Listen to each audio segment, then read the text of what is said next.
I'm sure our pastor had a very busy week, so I'm more than happy to give him a break this Sunday. Hopefully you are as happy about it. But I'm going to be in Matthew chapter 17. We are basically right where I left off a few weeks ago.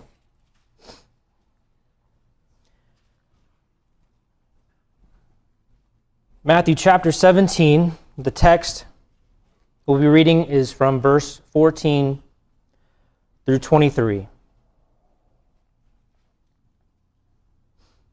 It says, starting in verse 14, "And when they were come to the multitude, there came to him a certain man, kneeling down to him and saying, Lord, have mercy on my son, for he is a lunatic, and he is sore vexed.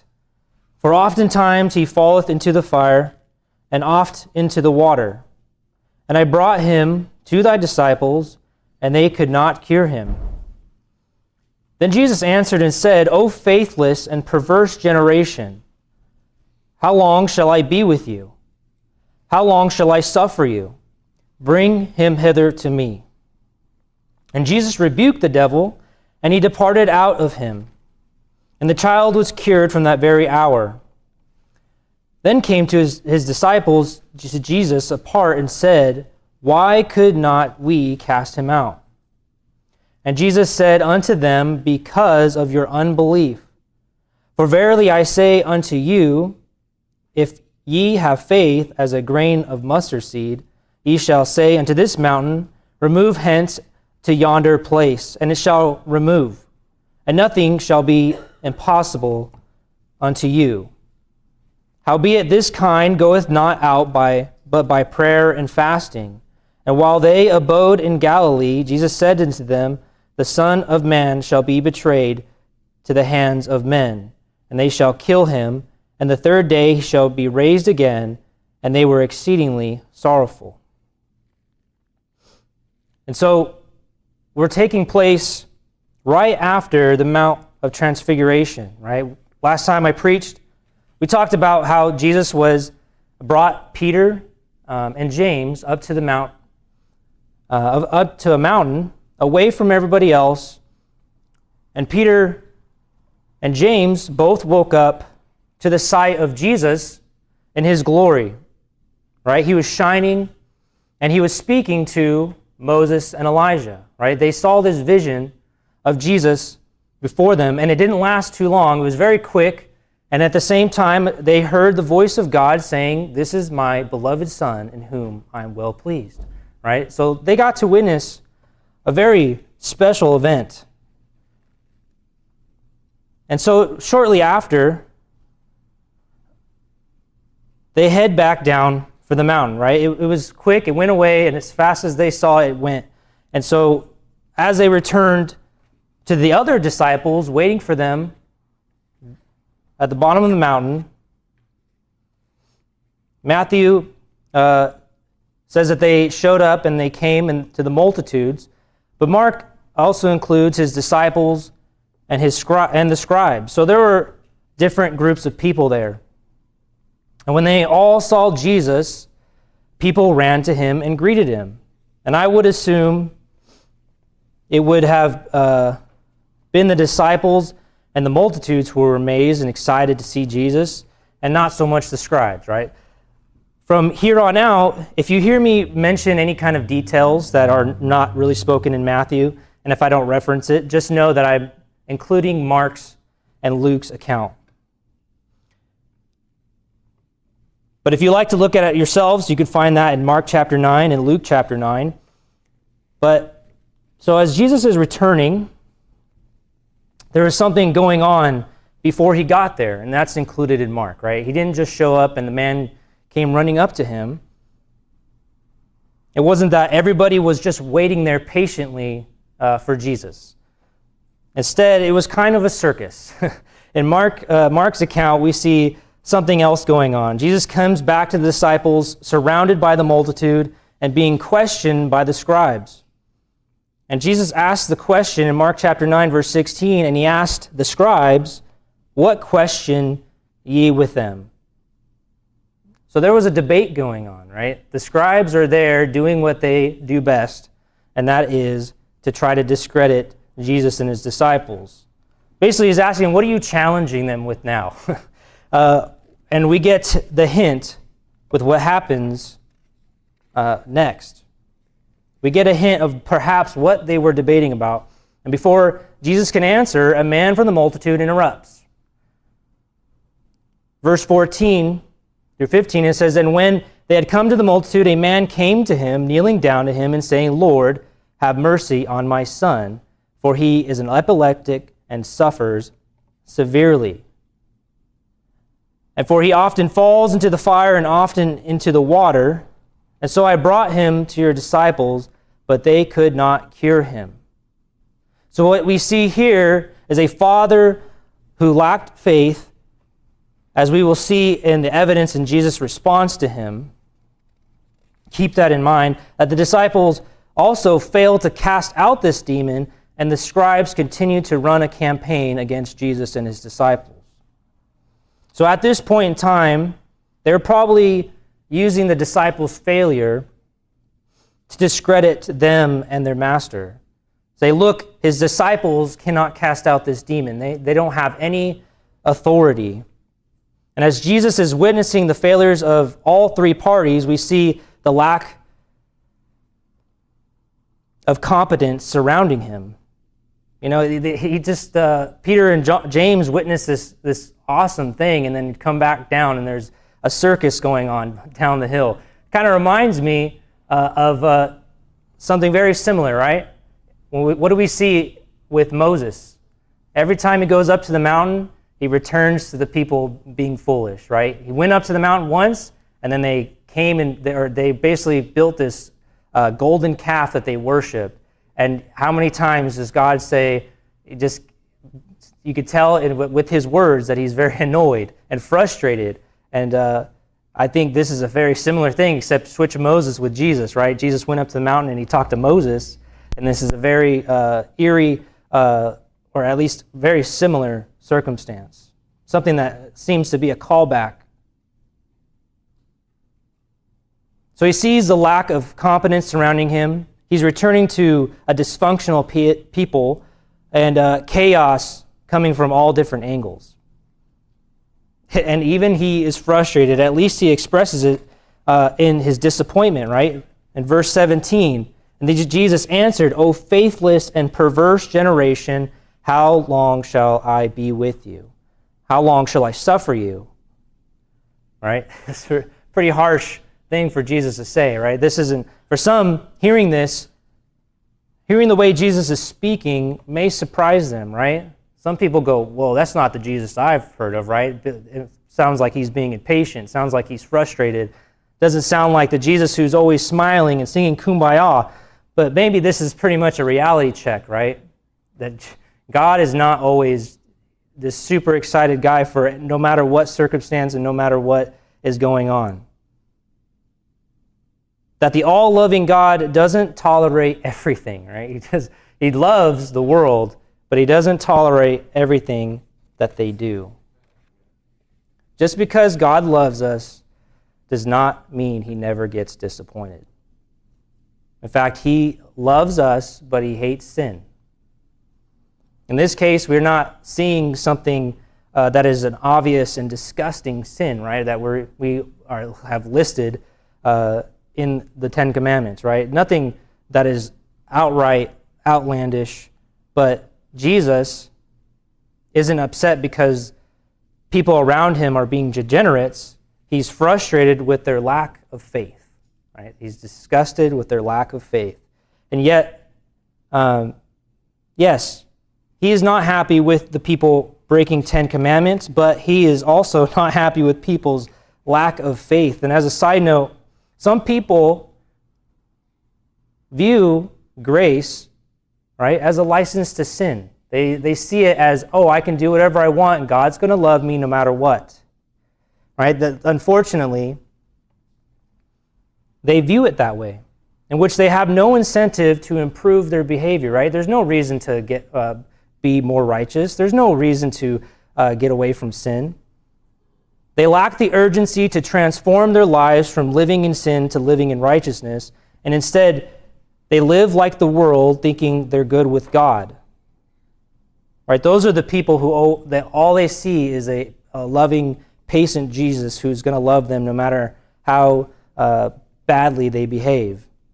It said grace should be viewed as, paraphrases mine, thank God I have been given another chance to correct my errors, right? That's how grace should be viewed. Thank you, God, for not abandoning me, even though I have been an idiot. That's how grace should be viewed.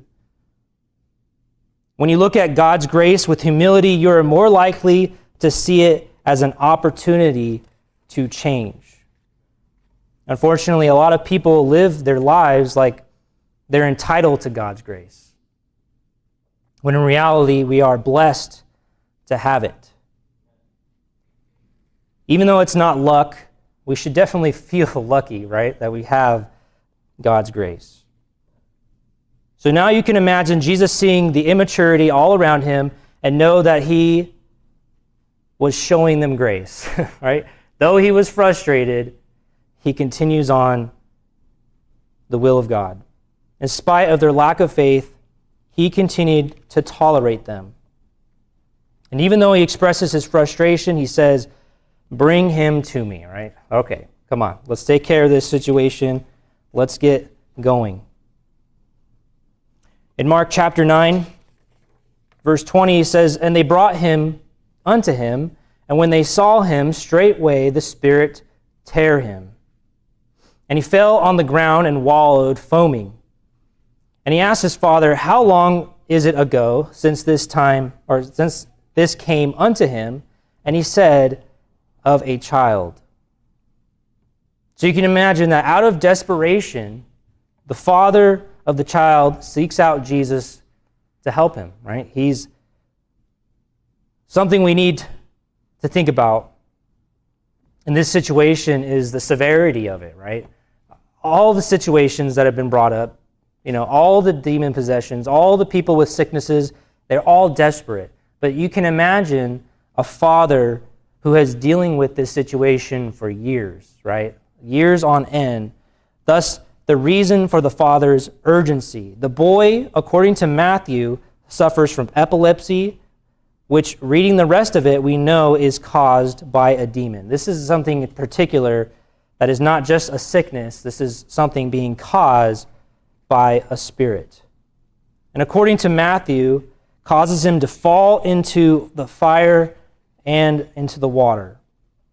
Mark calls it a dumb spirit that causes the son to cause self-harm to himself, and he foams out of his mouth, and he gnashes his teeth.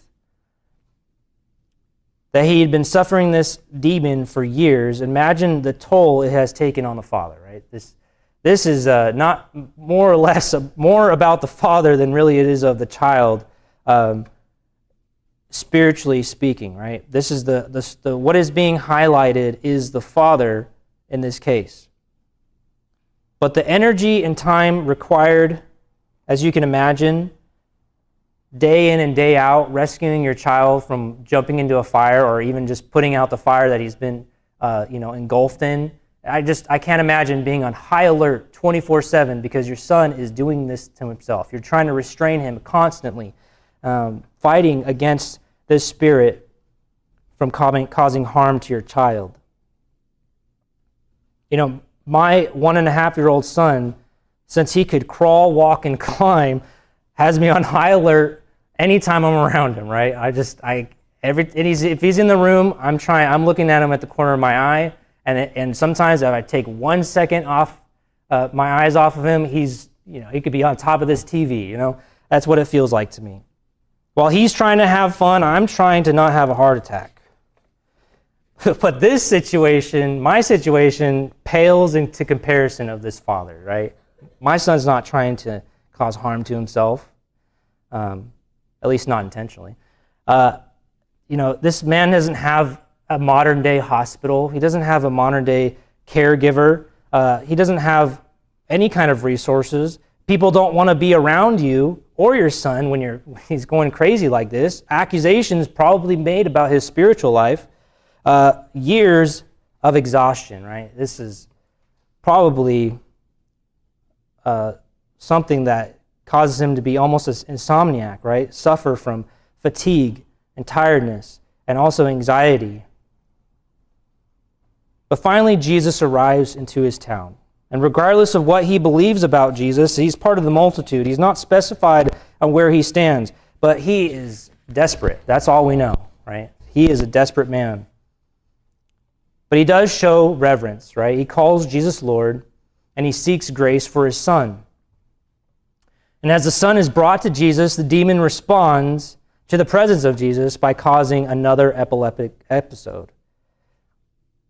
I mean, I don't think it's not just demons who behave that way when they hear the name of Jesus, all right? We see people who respond so aggressively when they hear the name Jesus or hear the gospel. But you can imagine how the demon responded, knowing who Jesus was. He didn't act that way towards the disciples or any other man, but when Jesus comes, the demon does respond.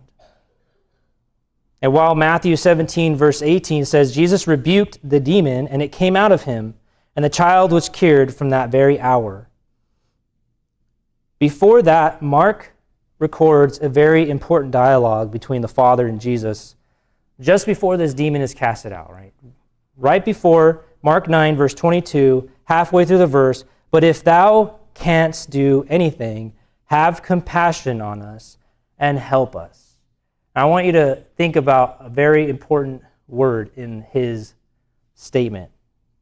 But if you can, basically, if you can do anything for us.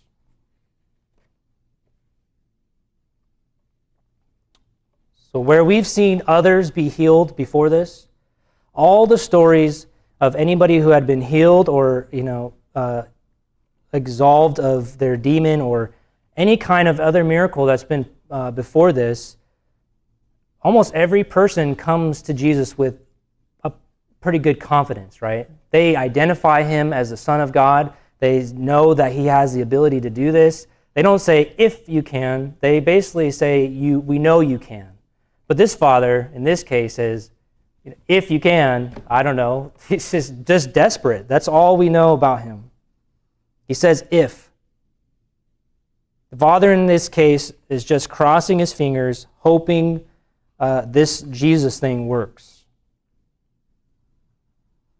And so Jesus responds in verse 23 of Mark chapter 9. Jesus said unto him, if thou canst believe, all things are possible to him that believeth. So where the Father lacks faith, Jesus tells him to believe. That's all he says, right? Believe it. 24 says, and straightway the father of the child cried out and said with tears, Lord, I believe, help thou mine unbelief. And perhaps Jesus said, and how he said it to the Father gave him confidence, right? Sometimes we need somebody else to just give us the confidence, right? Sometimes just something so simple can help give that little nudge in the right direction. Just think about what happened here, right? The Father came to Jesus with a lack of confidence. He was just wishing and hoping. He didn't go to Jesus knowing he can. He went to thinking if he can. And with one simple phrase, Jesus tells the man, it is possible if you believe. In fact, he said, all things are possible if you believe, which would insinuate something beyond casting a demon out is possible. What is more important than casting out a demon? Right? The thing that we all suffer from, the consequences of sin.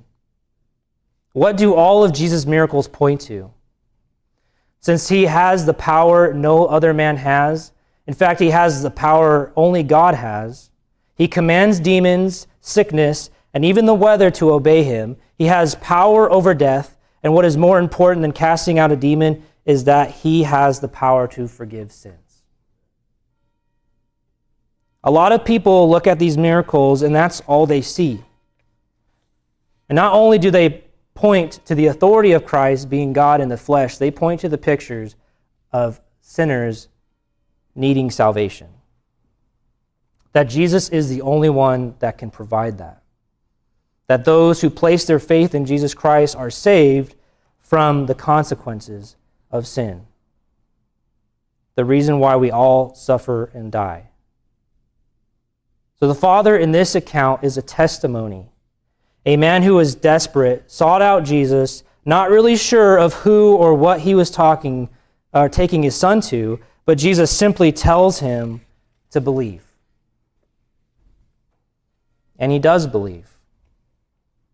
I believe this man went from maybe Jesus can to yes, Jesus can. There is a change in confidence. There is a change in tone from the Father's appeal to Jesus.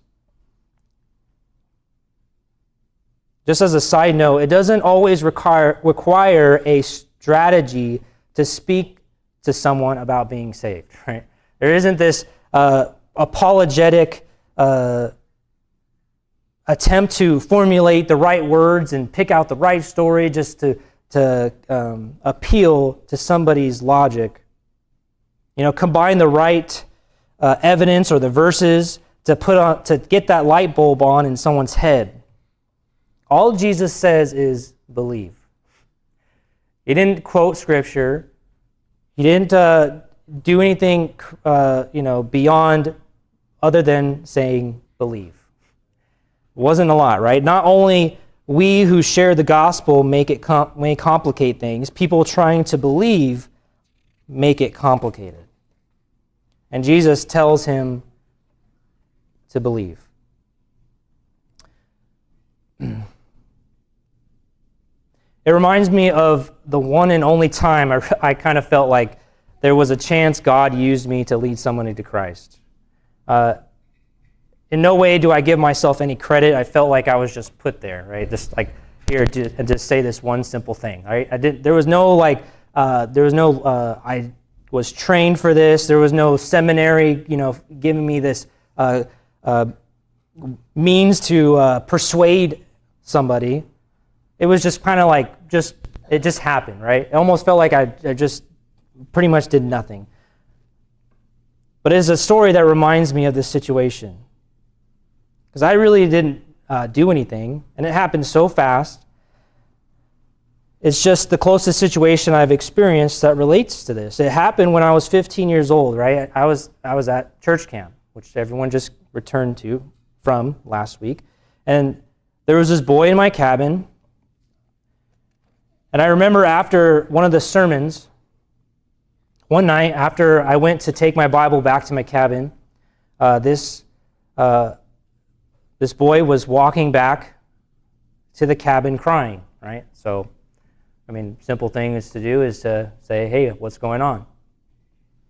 And in a nutshell, he had been convicted by the sermon. He expressed that he wanted to be saved, but he didn't know how.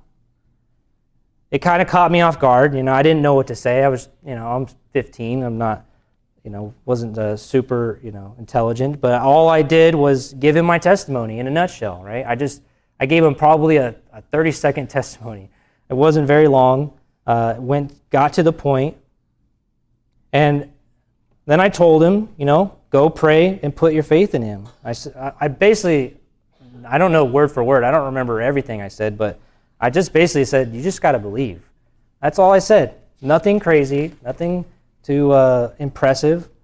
But I saw him proceed to go into the cabin alone for what seemed just like a minute. And he went in with tears in fear, and he came out with tears of joy. He came out and hugged me, and just from what I saw, there was a difference in his appearance. There was a difference in his tone, and obviously he went from being very scared to being very happy. So all I could think was, that was easy, I can't wait to do this again and again and again. That's so simple.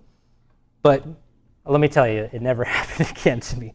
I've never experienced that in my life in that way. But that was the one and only time I've seen something where simple words just gave enough nudge to the right person at the right time at the right place. And I've had people ask me to talk to their family members, right? I've had people ask me, hey, I need you to go talk to my sister. I need you to go talk to my son. And I almost try to, recreate that situation. And I just did the same thing, but nothing happened, right? They weren't saved at that time. They didn't express the same way that this boy did. Because it doesn't always happen that way, right? But I do recall another simple testimony in the Bible, right? In Acts chapter 8, an angel tells Philip to get up and head over to Gaza, where he came across a eunuch of the queen of Ethiopia, and the eunuch happened to be reading from the book of Isaiah, right? And obviously, the angel pushed him in that direction. The Spirit told him, go speak to this man. And it was obviously in God's timing and God's influence, where they read together the passage from Isaiah that said, he was led as a sheep to the slaughter, and like a lamb dumb before his shearer, so opened he not his mouth. And in his humiliation, his judgment was taken away, and who shall declare this generation? For his life is taken from the earth. And so that allowed Philip to witness to the eunuch about Jesus Christ, right? That opened the door, and Philip expressed who Jesus was and told him about the gospel. In verse 36, and it says, as they went on their way, they came into a certain water. And the eunuch said, see, here is water. What doth hinder me to be baptized? Right? So there's an explanation of the gospel. Philip gave that explanation. He told them that you need to be saved and baptized. And so the eunuch says, well, here's water. What hinders me? Right? There wasn't this lengthy time where the eunuch thought about it for days and kept going to church just over a period of time, perhaps believing. This was pretty simple and instant, right? Verse 37, and Philip said, if thou believest with all thine heart, thou mayest. And he answered and said, I believe that Jesus is the Son of God. That happened very quickly in comparison to how I've seen other people's testimonies play out.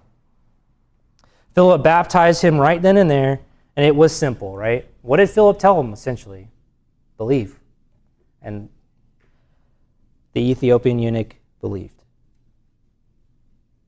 It really is that simple. You hear the gospel, and you respond in faith. But for others, it's not so simple, not because being saved is not always simple. It is the individual that makes it complicated for themselves for a lot and plenty and a plethora of different reasons. But what we see with the Father in Matthew 17 is him respond in faith. And then we see Jesus rebuke the spirit, which means he commanded, right? He told him to get out.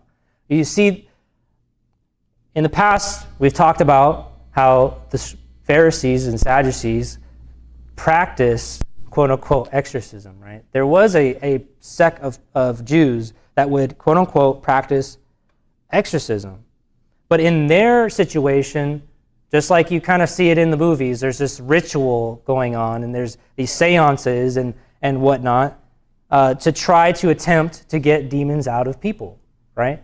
But Jesus doesn't require that. He doesn't require any kind of magical words or spells or anything other than speaking, right? He demands and commands the demon. Just as God spoke the world into existence, Jesus commands things. And it happens. This comes full circle on the scribes, right? Debating that the disciples about the legitimacy of Jesus. Well, I could tell you right there's a clear difference between Jesus and the scribes.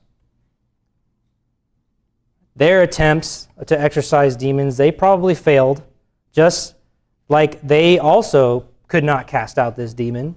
Thus the reason they could not cast this particular demon themselves, right? If they were so high and mighty, they would have been able to do it themselves if they thought they had God behind them. But Jesus, again, doesn't conduct a ritual. He just spoke, and the demon obeyed. And now we also come full circle on the disciples. Matthew 17, verse 19 says, "And then came the disciples to Jesus apart and said, 'Why could we not cast him out?'" Now they want to know, what's wrong with us? Why couldn't we do it? In verse 20, "And Jesus said unto them, Because of your unbelief, for verily I say unto you, if ye have faith as the grain of a mustard seed, ye shall say unto this mountain, Remove hence to yonder place, and it shall remove, and nothing shall be impossible unto you. Howbeit, this kind goeth not out but by prayer and fasting."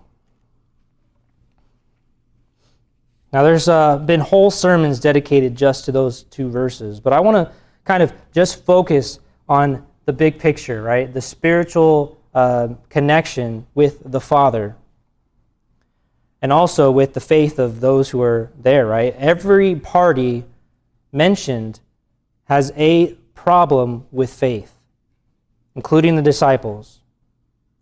They didn't have a problem in believing that Jesus was the Son of God, right? They already believe, that's why they're followers. But they were having trouble with another kind of faith. Sure, they lacked the faith to cast out this demon, right? They were incapable.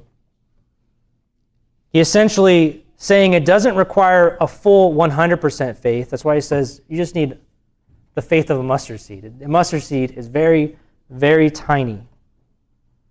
But some things will require more faith than others. If I can allow that to be a summary of what he's saying, right? Just a quick mention of what I get out of this in this particular situation concerning their faith. But just like I made a spiritual connection with the father of the demon-possessed son, there's something deeper than casting out demons. Jesus is making a connection to their faith to God's plan for Jesus.